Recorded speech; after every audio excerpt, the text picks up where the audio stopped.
Welcome to top headlines. భారీ భూకంపం Myanmar, Thailand లను వణికించింది. భూకంప తీవ్రతకు ఎన్నో భవంతులు కుప్పకూలిపోయాయి. శిథిలాల కింద ఎంతో మంది ప్రాణాలు కోల్పోయారో అంచనా వేయలేని పరిస్థితి ఉంది. మరోవైపు మయన్మార్ రాజధాని నేపిడాలో 1000 పడకల ఆసుపత్రి కుప్పకూలింది. ఎక్కువ ప్రాణ నష్టం, అత్యధికంగా క్షతగాత్రులు ఇక్కడే ఉంటారని భావిస్తున్నారు. ఈ ఆసుపత్రిని కొత్తగా నిర్మించారు, ఇంకా పేరు కూడా పెట్టలేదు. ఆసుపత్రి శిథిలాల్లో తమ ఆత్మీయుల కోసం ఎంతో మంది గాలిస్తున్నారు. ఈ ప్రాంతంలో తీవ్ర ఆందోళన నెలకొంది. థాయిలాండ్, మయన్మార్ తో పాటు ఇండియా, చైనా, బంగ్లాదేశ్, వియత్నాం సహా పలు తూర్పు ఆసియా దేశాల్లో ప్రకంపనలు వచ్చాయి. 7.7, 6.4, 4.9 తీవ్రతతో 3 భూకంపాలు వచ్చాయి. మయన్మార్ లోని మాండలేలో మసీదు కూలి దాదాపు 20 మంది ప్రాణాలు కోల్పోయారు. టవంగులో పునరావాస కేంద్రం కుప్పకూలి 5 ప్రాణాలు కోల్పోయారు. 2 దేశాల్లో సహాయక కార్యక్రమాలు ముమ్మరంగా సాగుతున్నాయి. భారీ సంఖ్యలో ప్రాణ నష్టం జరిగి ఉంటుందని అంచనా వేస్తున్నారు. శిథిలాలు తొలగిస్తున్న కొద్దీ మృతదేహాలు బయటపడుతున్నాయి.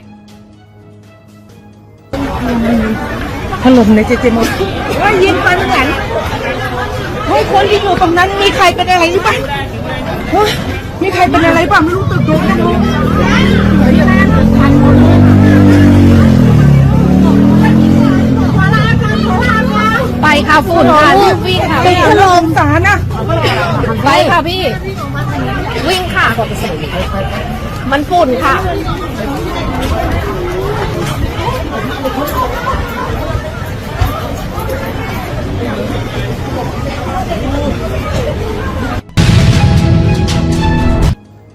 కొంతకాలంగా భారత్ వృద్ధి రేటు ప్రపంచంలోనే అత్యధికంగా ఉందని ఏపీ ముఖ్యమంత్రి చంద్రబాబు అన్నారు. 2014లో ప్రపంచంలో 10వ ఆర్థిక వ్యవస్థగా ఉన్న భారత్ ఇప్పుడు 5వ స్థానానికి చేరుకుందని చెప్పారు.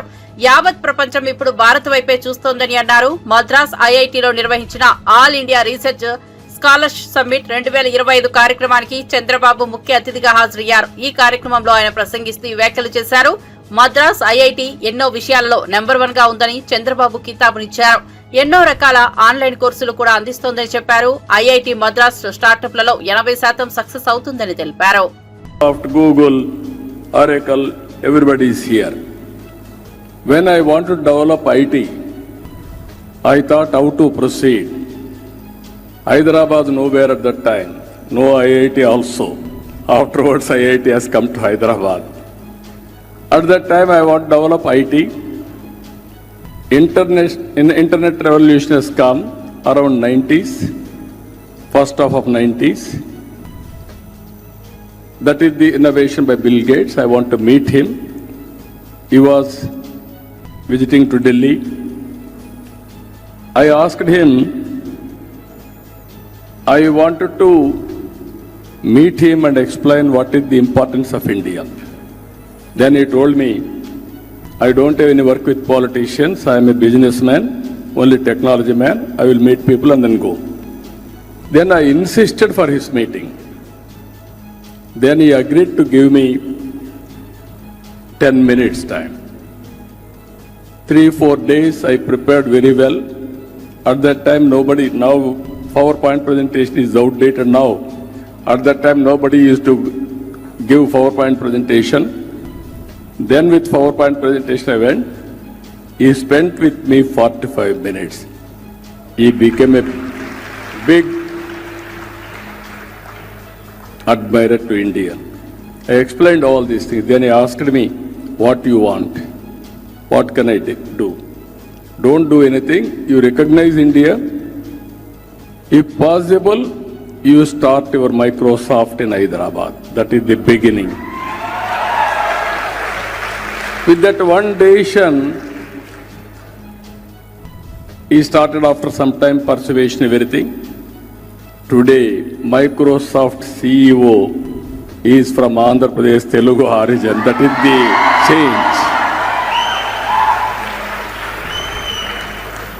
You can imagine how things will happen if you start moving one step ahead, then 2-3 steps you can gain momentum.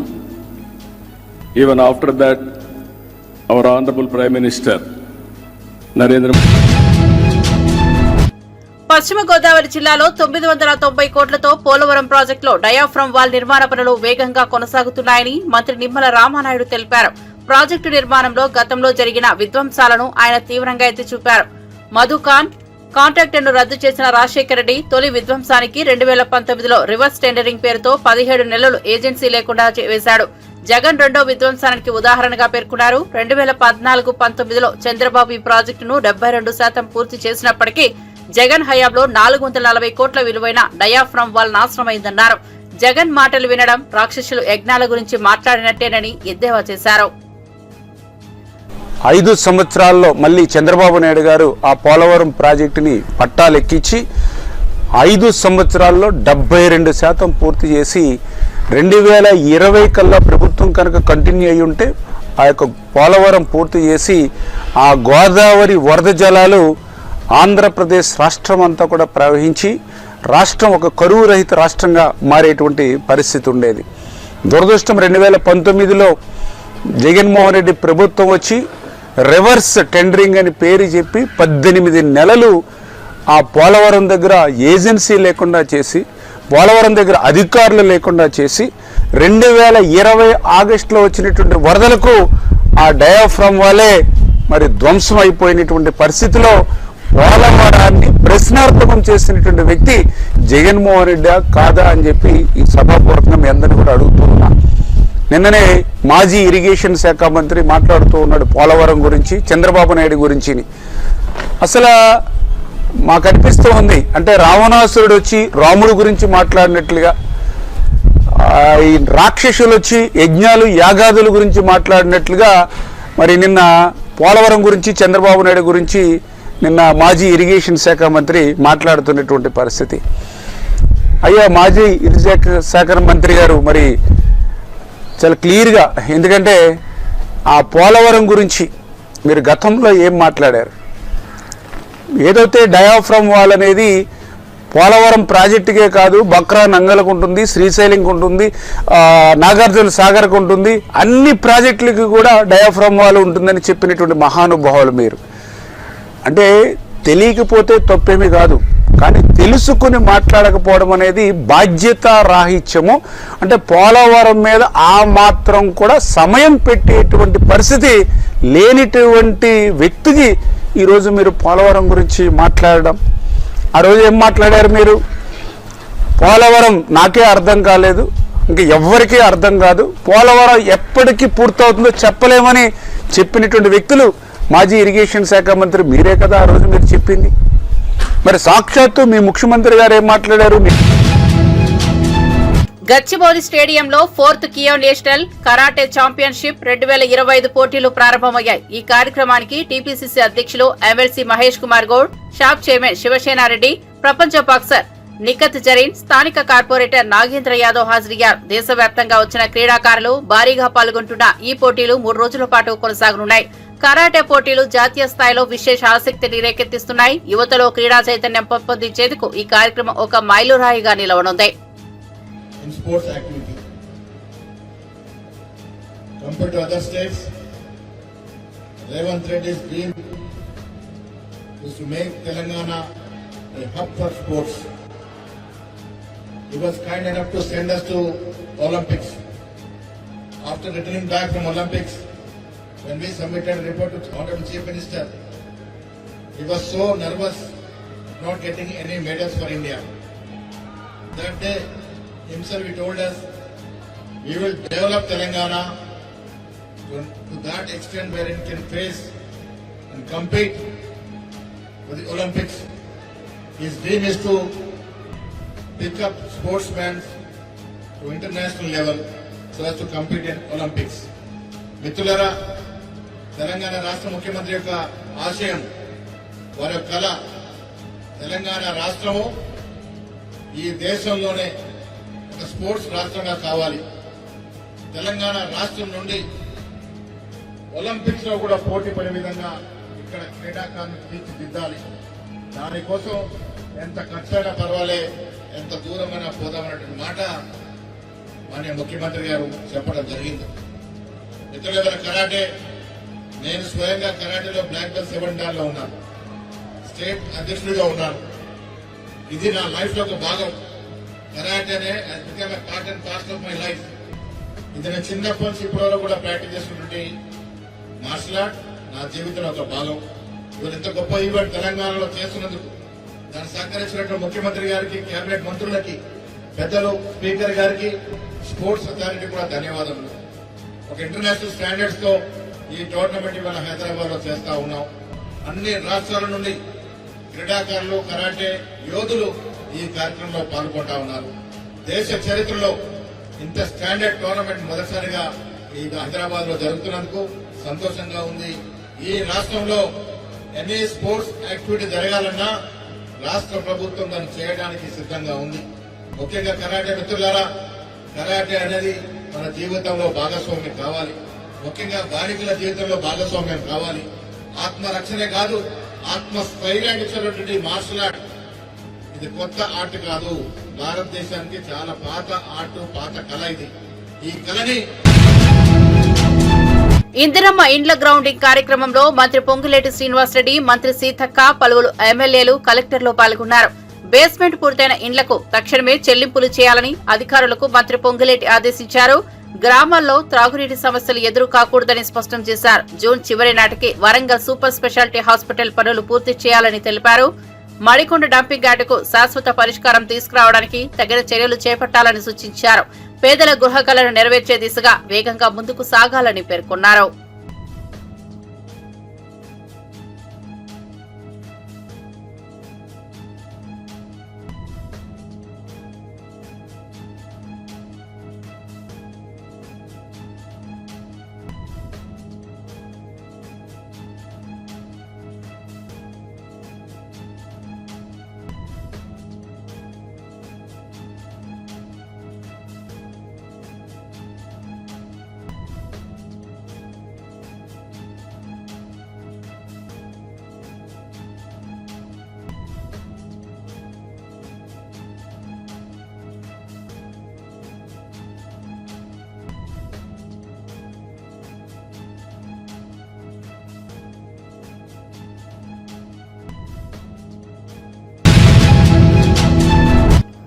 Liquor దందాలు వేసిన కవితకు ఇప్పుడు లెక్కలు సరిగా దొరకడం లేదని బల్మూరి వెంకట్ తీవ్ర వ్యాఖ్యలు చేశారు. కేసీఆర్ ఫామ్ హౌస్ లో విశ్రాంతిగా ఉండిపోయి జీతం తీసుకుంటున్నారని ఎద్దేవా చేశారు.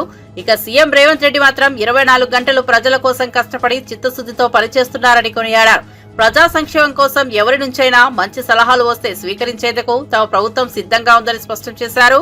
రేవంత్ పాలన ప్రజల మేలు దృష్టిలోనే కొనసాగుతుందన్నారు. ముఖ్యమంత్రి గారు మాట్లాడిన మాటల పైన తప్పుగా మాట్లాడిరని చెప్పి మీరు మాట్లాడతారు.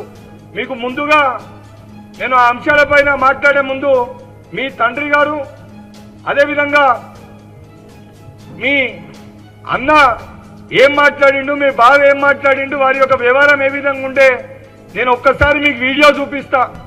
ఆ వీడియో చూస్తేనన్న పరిస్థితి ఏ రకంగా ఉండే, ఏమైందని చెప్పి మీకు కనీస ఆలోచన ఉంటుంది.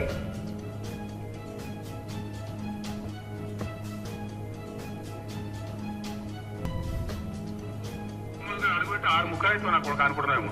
ఈ గోకాసులు ఏం లేదు, నలిసి పారిస్తాం, నాలుగేళ్ళు సీరేస్తాం గుణం అని చెప్పి రెండో కేంద్ర మంత్రి తెలంగాణ చాతగాని దద్దమ్మ దరిద్రులు పుట్టచోరుగాళ్ళు పనికి మాలినోళ్ళు సిగ్గుందా మీకు? ఇజ్జతమానం ఉందా? ఈ చిల్లరగాళ్ళు, ఈ కిరికిరిగాళ్ళు, కిరాయగాళ్ళు సిగ్గులు లద్దాయమని ఉంటే మేము ప్రిపేర్ అయ్యి రాలే. మరి పీకెతందుకు వచ్చినాం అంటే వద్దన్న కుక్కలు కొడుకేవాడు ఏం పీకెతందుకు పోతాను? ఏదో పెద్ద పీకినట్టు పడగొట్టినట్టు పిస్తా కాల్చుకుంటాడు వాడు సిగ్గుపడాలా? పిస్తా కాల్చుకోకే అంటారు. నేను మీలాంటి కుక్కలు చాలా మంది ఉంటారు, బయటకు వెళ్ళండి. అరే ఏమవుతారా బయట ఏ కుక్కలు అన్నారు? బుద్ధిలేదు సార్, సిగ్గాన్ని ఉండాలి, ఇజ్జతాన్ని ఉండాలి. చరిత్ర కార్డులు ఎక్కడి నుంచి పుట్టినారు ఈ తెలంగాణలో? మీ బతుకులు చెడా ఇవో బతుకుల కొడకన్నారా? ఎవరైనా టచ్ చేసి చూడండి, ఒక్కని పండ పెట్టి తొక్కి తేగు తీసి మెడలేసుకుని. ఇది కేసీఆర్ గారు, రేవంత్ రెడ్డి గారు ఇలా మా ముఖ్యమంత్రి గారు మాట్లాడితే కరెక్ట్ గా మాట్లాడలే, అసభ్యకరంగా మాట్లాడిరని చెప్పి మాట్లాడతారు. మరి మీ తండ్రి గారు మాట్లాడిన మాటలు మాట్లాడినప్పుడు మరి ఎక్కడ పోయినావు కవితమ్మా? ఏదైతే సంబంధించి మీ యొక్క అన్న, ఏదైతే మీ అన్న సంబంధించి మీ అన్న మీ బావ కూడా అడ్డగోలుగా వాడకూడని మాటలు, వాడకూడని పదజాలాలు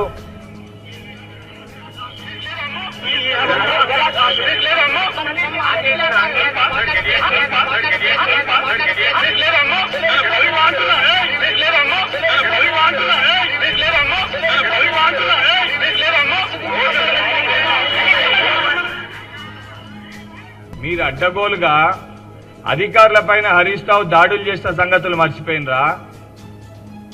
తెలంగాణలో మనం ఏ విధంగా సంస్కృతి సాంప్రదాయాన్ని మర్చిపోయి ఇతరులని వాళ్ళ యొక్క తల్లిని దూషించిన విషయాలు మీరు మర్చిపోయినరా? ఆ మాట వైఎస్ఆర్సీపీ నేత మాజీ ఎమ్మెల్యే వల్లభనేని వంశీకి న్యాయస్థానం ఏప్రిల్ 9 వరకు రిమాండ్ పొడిగించింది. గన్నవరం టీడీపీ కార్యాలయంపై దాడి కేసులో వంశీ సిఐడి కోర్టుకు హాజరయ్యారు. ఈ రోజుతో రిమాండ్ ముగియనుండటంతో సిఐడి అధికారులు వంశీని కోర్టులో హాజరుపరిచారు. విజయవాడ జిల్లా కారాగారం నుంచి విజయవాడ కోర్టుకు తరలించారు. రిమాండ్ పొడిగించడంతో వంశీని తిరిగి జైలుకు తరలించారు. ప్రస్తుతం ఆయన విజయవాడ జిల్లా జైల్లో రిమాండ్ ఖైదీగా ఉన్నారు.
ముస్లిం సమాజం తీవ్రంగా వ్యతిరేకిస్తున్న వక్ఫ్ సవరణ బిల్లుపై చంద్రబాబు నాయుడు రాష్ట్రంలో ఒక మాట, పార్లమెంట్లో మరో మాట మాట్లాడుతున్నారని వైఎస్ఆర్సీపీ పీఏసీ మెంబర్ షేక్ ఆసిఫ్ విమర్శించారు. ఇది 2 నాలుకల ధోరణి అని తీవ్రంగా ఎద్దేవా చేశారు. వైఎస్ఆర్సీపీ మాత్రం ఆ బిల్లును ఖచ్చితంగా వ్యతిరేకించిందని, వారి ఎంపీలు పార్లమెంట్లో స్పష్టంగా తమ వాదనలు వినిపించారని పేర్కొన్నారు. మైనార్టీ హక్కుల పరిరక్షణలో వైఎస్ఆర్సీపీ శాశ్వతంగా కట్టుబడి ఉందని షేక్ ఆసిఫ్ తెలిపారు. కలెక్టర్కి అథారిటీ ఇవ్వాలని, కానీ నిజానికి వక్ఫ్ భూములకు సంబంధించి ఇప్పటికే వక్ఫ్ ట్రిబ్యునల్ ఉంది. ఆ ట్రిబ్యునల్ను బలహీనపరచలాగా కేంద్రం ప్రతిపాదిస్తుంది. వక్ఫ్ బోర్డు సవరణ బిల్లు ఉంది. ఆ బిల్లుకు సంబంధిత చట్టబద్ధత లభిస్తే ముస్లిం సమాజం తీవ్రంగా ఇబ్బందులు పడుతుంది. దీన్ని బట్టి ముస్లిం సమాజం మొత్తం అర్థం చేసుకోవాల్సిన అవసరం ఉంది. అదే విషయాన్ని పార్లమెంటు జాయింట్ కమిటీకి స్పష్టంగా రాతపూర్వకంగా తెలియజేయడం జరిగింది. ఇంకా వక్ఫ్ బోర్డు సవరణ బిల్లును వ్యతిరేకించాలని మా పార్టీ అధ్యక్షుడు వైఎస్ జగన్మోహన్ రెడ్డి గారు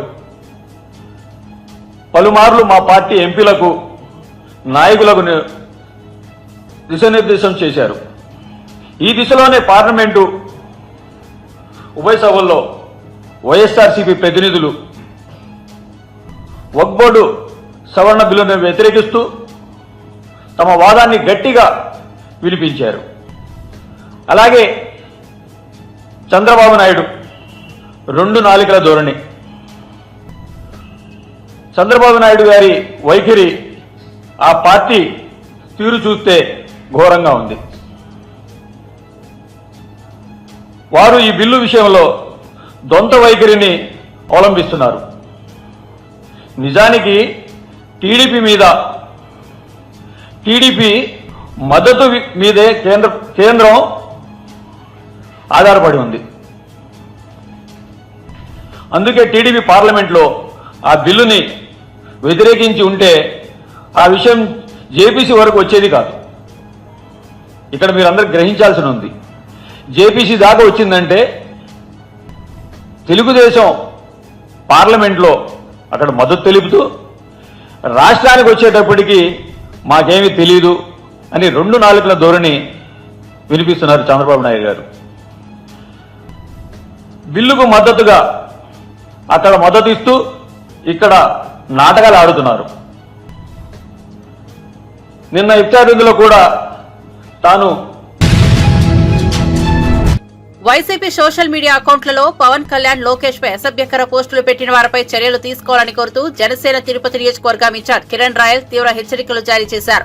అలాంటి వాళ్లను బట్టలు ఊడదీసి కొడతామని ఆగ్రహం వ్యక్తం చేశారు. వెంటనే 48 గంటల్లోగా పోస్టులు తొలగించాలని, సంబంధిత ప్రతినిధులపై కేసులు నమోదు చేసి అరెస్టు చేయాలని డిమాండ్ చేశారు. ఈ విషయంలో పోలీసులు తక్షణమే స్పందించాలని కోరుతూ అధికారులకు ఫిర్యాదు చేశారు. ఈరోజు ఒక డిప్యూటీ సీఎం జనసేన పార్టీ అధ్యక్షులు పవన్ కళ్యాణ్ గారిని, ఆయన కుటుంబ సభ్యుల్ని, వాళ్ళ తల్లిదండ్రుల్ని, వాళ్ళ ఇంట్లో పిల్లల్ని ఈ వైసీపీ సోషల్ మీడియా చెత్త వెధవలు, చెత్త కామెంట్లు పవన్ కళ్యాణ్ గారి కుటుంబం గురించి, వాళ్ళ ఫ్యామిలీ గురించి ఇలా కామెంట్లు పెడుతున్నారు. ఇవన్నీ కరెక్ట్ కాదు. ఇవన్నీ కూడా ఇందాక మీడియాకు చూపించా, డిఎస్పీ గారు కూడా ఇచ్చాను. సోషల్ మీడియా మీరు పవన్ కళ్యాణ్ గారిని, మేము కూటమి అధికారం వచ్చిన తర్వాత మేము చేస్తున్న అభివృద్ధి చూసి ఓర్వలేక పవన్ కళ్యాణ్ గారిని కామెంట్ చేస్తే మాత్రం బట్టలు ఓడదీసి కొడతాం. వైసీపీ సోషల్ మీడియా అని చెప్తున్నాం. ఏమనుకుంటున్నారు అసలు? ఒక డిప్యూటీ సీఎం మేము సోషల్ మీడియా అనేది ఓకే, రాజకీయ పరంగా మేము చేస్తుంది, మీరు చేస్తుంది రాజకీయ పరంగా మాట్లాడుకోండి. అమ్మా నాన్నల్ని, ఇంట్లో కుటుంబ సభ్యులు మాట్లాడుతుంటే చూస్తూ ఊరుకుంటాం అనుకున్నారా? ఈరోజు పోలీస్ అధికారులు ఒకటే చెప్పాం. గతంలో ఈ జిల్లాలో ఒక నాయకుడు వాళ్ళ భార్య గారు కంప్లైంట్ ఇస్తే ఇమ్మీడియట్గా యాక్షన్ తీసుకున్నారు. మంచిది, సూపర్ పోలీస్ వ్యవస్థ పనిచేస్తుంది, నమ్మకం ఉంది. అదే నమ్మకంతో 48 గంటల్లో ఎవరైతే పవన్ కళ్యాణ్ గారి మీద, వాళ్ళ కుటుంబం మీద ఇలాంటి వ్యాఖ్యలు చేశారో 48 గంటల్లో వాళ్ళని అరెస్ట్ చేసి రిమాండ్ చేసి ప్రజలకు చూపించాలి. ఇలాంటి వ్యాఖ్యలు చేసి వీడియో చూపించాలి. లేని పక్షాన మేము అధికారంలో ఉన్నామ సంగతి కూడా పక్కన పెట్టి రోడ్ ఎక్కాల్సి వస్తుంది. రోడ్ ఎక్కి ధర్నా చేస్తే అధికారంలో ఉండి బాగోదు. అలాగే టీడీపీ సోషల్ మీడియా శ్రేణులు కూడా తెలుసుకోండి. నారా లోకేష్ గారి మీద కూడా ఇలాంటి కామెంట్లు చేశారు. నారా లోకేష్ గారి మీద కూడా కామెంట్లు చేశారు. మీరు కూడా చూడండి, తెలుసుకోండి. ఎందుకంటే సోషల్ మీడియా మీద పోలీస్ వ్యవస్థ, ఇంటెలిజెన్స్ నిఘా పెట్టాలి. అది ఏవే సోషల్ మీడియా ఉన్నాయో అవన్నీ కూడా డీటెయిల్స్ డిపార్ట్మెంట్కి ఇచ్చాను. సోషల్ మీడియా మీద నిఘా పెట్టండి. ఒక డిప్యూటీ సీఎం గారిని అలాంటి మాటలు మాట్లాడితే మాత్రం బాగోదు. ఒకటే చెప్తున్నా వైసీపీ సోషల్ మీడియాకి, పవన్ కళ్యాణ్ గారిని మమ్మల్ని మాట్లాడతారండి, ఎన్నైనా మాట్లాడుకు మేము పట్టించుకో. పవన్ కళ్యాణ్ గారిని కానీ వాళ్ళ కుటుంబ సభ్యులను మాట్లాడితే మాత్రం తాట తీసేస్తాం ఒక్కొక్క వైసీపీ సోషల్ మీడియా గారికి. ఏమనుకుంటారు? ఇష్టాచారంగా పెడతారు సోషల్ మీడియా కామెంట్లో. అది చేతనైతే రండి, ఓపెన్ ఛాలెంజ్. వైసీపీలో రండి, ఓపెన్ ఛాలెంజ్. మీ అభివృద్ధి చేసి చూపిస్తాం. ఈ సంవత్సరంలో మేము ఏం చేసినాం చేసి చూపిస్తారండి. అంతేగాని మా కళ్యాణ్ గారిని మాత్రం విమర్శించినా, ఆయన మాట్లాడితే మాత్రం సీరియస్గా వార్నింగ్ ఇస్తున్నాం. మేము ఫస్ట్ లీగల్గా వెళ్తాం. లీగల్గా కాకపోతే ఇల్లీగల్గా వెళ్తాం. అది ఎలా ఉంటుందో మీకు తెలుసు. కాబట్టి గౌరవంగా అధికారం ఉన్నాం కాబట్టి పోలీస్ వ్యవస్థలు గౌరవించి కంప్లైంట్ ఇచ్చాం. వాళ్ళు ఈరోజు కేసు కట్టి 48 గంటలు అరెస్ట్ చేస్తామని చెప్పారు. అరెస్ట్ చేయకపోతే పరిణామాలు చాలా తీవ్రంగా ఉంటాయని చెప్పి కూడా social media, YCP social media చెప్తున్నాం. డిపార్ట్మెంట్ వాళ్ళు కూడా కోరుతున్నాం.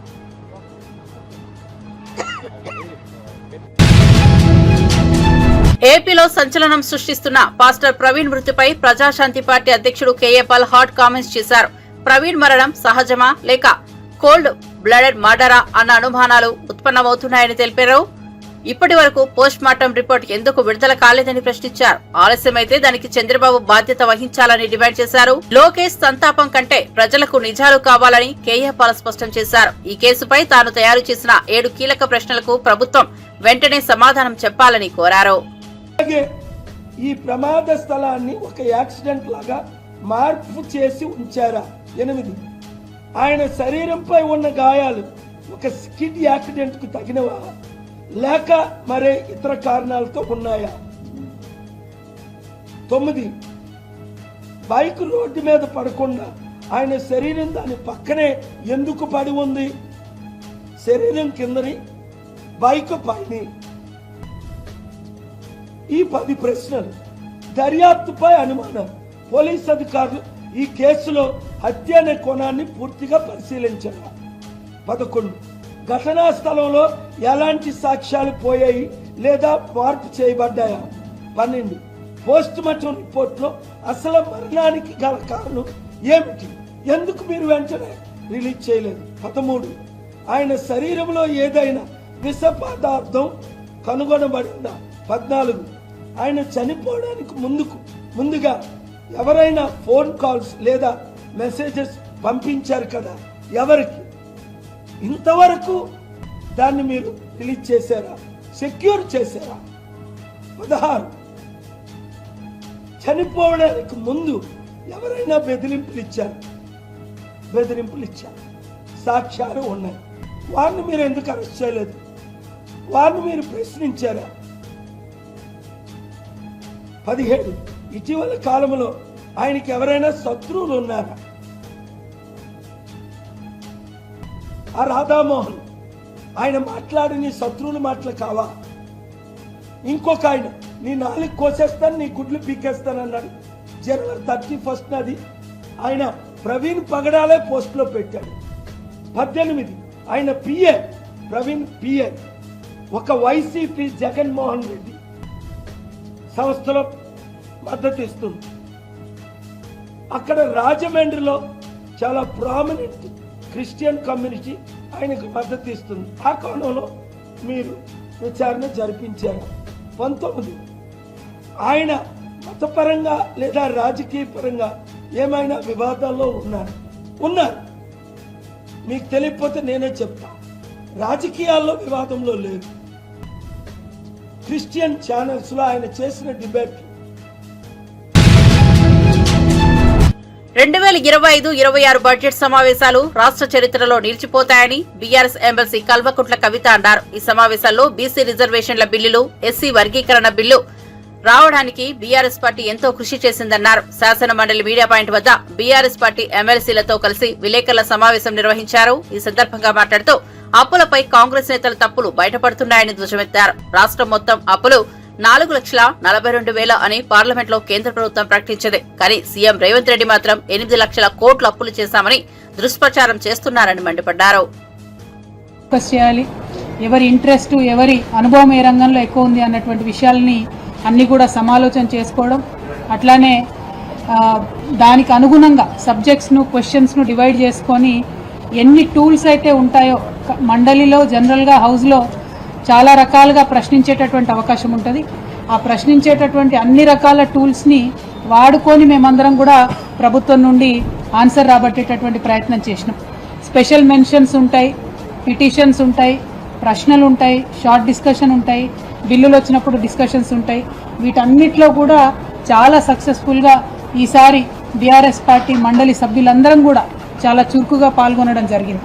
ప్రత్యేకించి మండలి ప్రారంభమయ్యే ముందు ప్రతిరోజు ఉదయం కూడా ఒక్కరోజు కూడా వేస్ట్ చేయకుండా మొదటి రోజు పసుపు పంటలు మరి వాటికి మద్దతు ధరకు సంబంధించిన అంశం, రెండవ రోజు మిర్చి రైతులకు సంబంధించి వారు పడుతున్నటువంటి కష్టాల గురించి, మూడవ రోజు రాష్ట్ర వ్యాప్తంగా పంట నష్టం జరిగింది, దాని మీద ప్రభుత్వం ఆదుకోవాలని చెప్పినటువంటి అంశం, అట్లానే ఆడపిల్లలకు స్కూటీలు ఇస్తామని చెప్పి మీరు ఇవ్వనటువంటి అంశం, అట్లానే ఫీజు రీఎంబర్స్మెంట్ మీద ఇంకొక రోజు, తులం బంగారం మహిళలకు ఇస్తామని చెప్పి ఇవ్వనటువంటి అంశాన్ని ఇంకొక రోజు, రైతు రుణమాఫీ మీద ఇంకొక రోజు, రైతు భరోసా మీద ఇంకొక రోజు, ఇట్లా ప్రతిరోజు కూడా ఒక అంశాన్ని తీసుకొని ఒక వినూత్న రీతిలో ప్రదర్శన చేసి ప్రభుత్వం యొక్క దృష్టిని ఆకర్షించి తద్వారా ప్రజల సమస్యల పరిష్కారం కోసం మా వంతు ప్రయత్నం మేము చేయడం జరిగింది. మరి అంతేకాకుండా ఈసారి మండలిలో గవర్నర్ ప్రసంగం నుంచి మొదలు పెడితే ఆ రోజు నుంచి కూడా మండలిలో మేము ప్రొటెస్ట్ చేసినాం ప్రభుత్వం మీద. గౌరవ ముఖ్యమంత్రి గారు మాట్లాడడానికి వచ్చినప్పుడు అంతకుముందు వారు మా నాయకుడు కేసీఆర్ గారి పైన చేసినటువంటి అనుచిత వ్యాఖ్యలకు ప్రొటెస్ట్ చేయడంతో ఈ సభ ప్రారంభిస్తే చివరి రోజు కూడా మరి ఫీ రీఎంబర్స్మెంట్ విషయంలో ప్రభుత్వం నుంచి ఒక నిర్దిష్టమైనటువంటి జవాబు మేము రాబట్టగలిగినాం. ఇది కేవలం బీఆర్ఎస్ పార్టీ మండలి సభ్యులందరూ చేసినటువంటి పోరాటం అని చెప్పి నేను బలంగా నమ్ముతా ఉన్నాను. ఇన్ని రోజులు ఫీ రీఎంబర్స్మెంట్ మీరు 8,000 కోట్లు ఇవ్వాలంటే జవాబు చెప్పనటువంటి ప్రభుత్వం మొన్న మండలిలో గౌరవ ముఖ్యమంత్రి గారు 12 నెలలలో పాత అప్పులను నెలకింత అని తీరుస్తామని చెప్పి కొత్తగా ఇవ్వాల్సిన ఫీ రీఎంబర్స్మెంట్లు. తెలంగాణ ఎమ్మెల్యే మహేందర్ రెడ్డి శుక్రవారం ఉదయం వీఐపీ విరామ సమయంలో స్వామివారిని దర్శించుకుని మొక్కులు చెల్లించుకున్నారు. దర్శనం అనంతరం రంగనాయకుల మండపంలో వేద పండితులు వేద ఆశీర్వచనం అందించగా ఆలయ అధికారులు శ్రీవారి తీర్థ ప్రసాదాలు అందజేశారు. ఆలయం వెలుపల మీడియాతో మాట్లాడుతూ మార్చి 24వ తేదీ నుంచి తెలంగాణ ఎమ్మెల్యే, ఎమ్మెల్సీ లెటర్లను శ్రీవారి దర్శనానికి అనుమతిస్తున్నందుకు చాలా సంతోషంగా ఉందన్నారు. 2 తెలుగు రాష్ట్రాలు అభివృద్ధి పథంలో ముందుకు సాగాలని శ్రీవారిని వేడుకున్నారని తెలిపారు.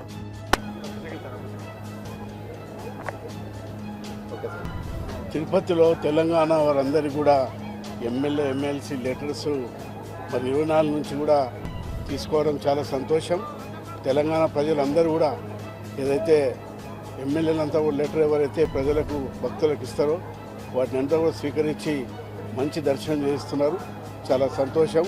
2 తెలుగు రాష్ట్రాలు కూడా అభివృద్ధిలో ముందుకు పోవాలి. దేవుని దయతోటి అందరం కూడా తిరుమల శ్రీవారిని సినీ నటుడు నితిన్ దర్శించుకున్నారు. శుక్రవారం వీఐపీ ప్రారంభ విరామ దర్శన సమయంలో శ్రీకాళహస్తి ఎమ్మెల్యే సుధీర్ రెడ్డితో కలిసి ఆయన స్వామివారి సేవలో పాల్గొన్నారు. టీటీడీ అధికారులు వీరికి స్వాగతం పలికి దర్శన ఏర్పాట్లు చేశారు. దర్శనం అనంతరం రంగనాయకుల మండపంలో నితిన్ కు పండితులు ఆశీర్వచనం చేసి స్వామివారి తీర్థ ప్రసాదాలను అందజేశారు.